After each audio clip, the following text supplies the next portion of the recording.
keep working hard because my fight against him in Africa is a big fight. When are you hoping that will happen? I think it will happen in the Congo because that's where they destroy. He's just told us, he's just leaked the news. Him and Anthony Joshua, Africa, in the summer, it's going to happen. It's done, it's done. I'm hearing he's signed and we're off to the Congo. Well, what a week it was. Last Saturday, Ali and Shalom piped up. They said, oh yes, strap in. The Joshua fight is done. It's signed, baby. Africa, here we come. It's going to be mental. Then a couple of days later, BOS, Canelo, and Crawford were done. Yes, September, rad season. I bring it on, lab it, and then another day later, alright, it's off now, is it? Well, that didn't last, __.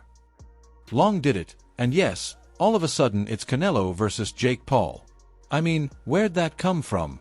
Has that F***King plan got him involved? Leave off, and then another day passes, and everything goes tits up once again. Canelo Jake Paul is off, and Crawford's back on alongside a juicy 4-fight deal for the superstar Mexican. I mean, how the hell do you unpack all that? Blimey, well, starting with Bowley, yes, here's what he and Benjamin said the other. Ben Shalom said Anthony Joshua, Martin Bakoli's done. Unbelievable. So, following it. I texted him, I said, the next day, because I saw it on TalkSport. I said, you have a good night last night, did you? Blimey. I said, what are you talking about? He went, no, it wasn't that. It was, I was just joking about something. I said, what? I said, we've not had one It sounds like he's talking a load of nonsense because Eddie Hearn completely downplayed the whole thing. Canelo in Riyadh in September, then 2 more fights in 26. Don't miss with the line. Floyd is up to his old tricks again. Don't get me wrong, if he gets past a Jagba, which he should, then an AJ versus Bowley showdown in Africa would be absolutely electric. Personally, I don't see any other fight for AJ. He's already skipped the dubious Fury fight, taken some time off, and we've seen him face Parker before. Ong and Cabale would be decent opponents, but they lack that extra spark, that narrative. Bowley, on the other hand, is the perfect choice. It's got drama, tension, and real stakes. And sure, plenty of people are saying, AJ shouldn't take that fight. It's all wrong for him. He'll get battered again. But I just don't agree. Bowley's defense is more open than a barn door, and he's constantly squared up, making him easy to hit. Plus, he's never faced a real power puncher. Barely even fought a top 10 opponent.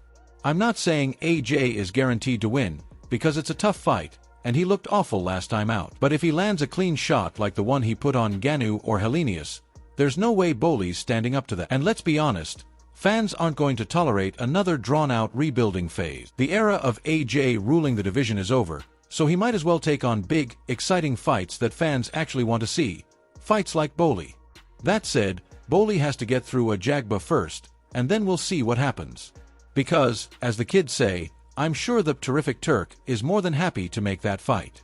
The man lives for big matchups, and he'll probably have it locked in by lunchtime. Speaking of the Turk, he's had the boxing world in chaos this week. Ring Magazine's social pages were all over the place.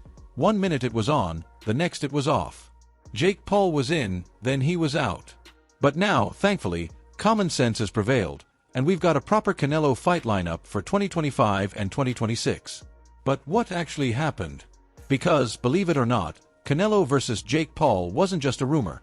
Credible sources confirmed that discussions were real. But, as Frank put it, it's not happening anymore. And let's be real, we all would have loved to see Jake Paul take a proper beating from Canelo. But in terms of boxing credibility and giving fans the elite fights they deserve, it would have been a complete disaster. Thankfully, the Turk seems to have stepped in and shut it down. He probably got Canelo on the phone and said, it's either Jake Paul and nothing, or join me for the real jackpot, baby. No gimmicks.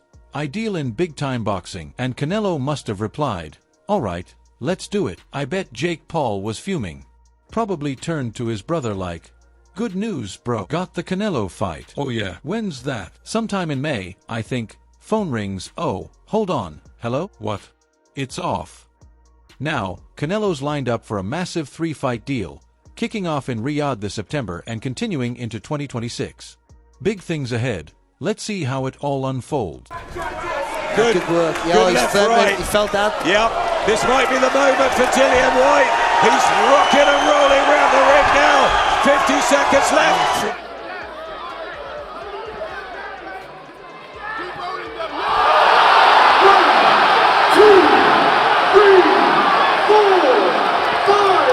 Anyway, yes, Canelo is fully aboard the Saudi train now, and you just know it, don't you, mate?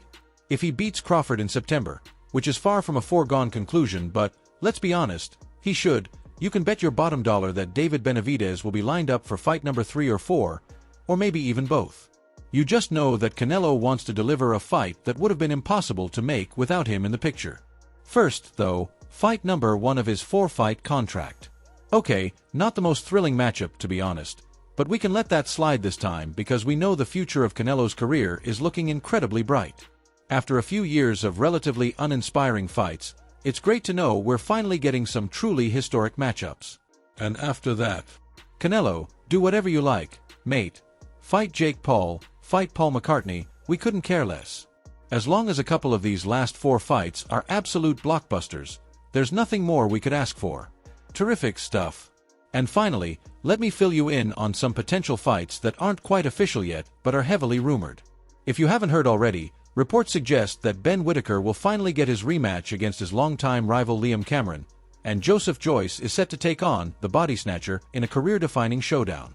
Big respect to the guys at Everything Boxing, they're usually spot on with these things.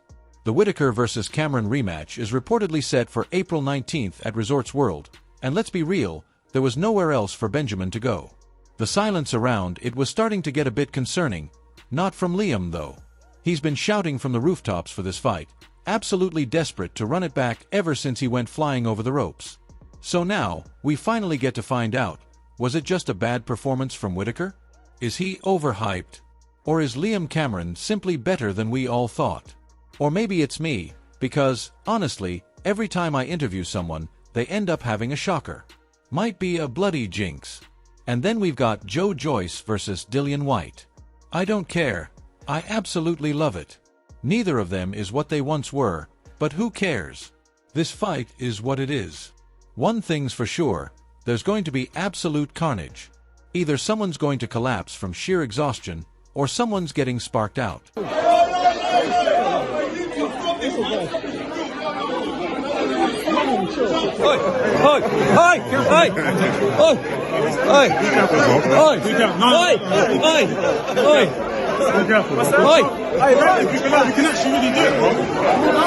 Yeah, so they're not exactly reliving their glory days, but one thing's for sure, this fight will be just as entertaining, if not even more so, than Chisora versus Joyce.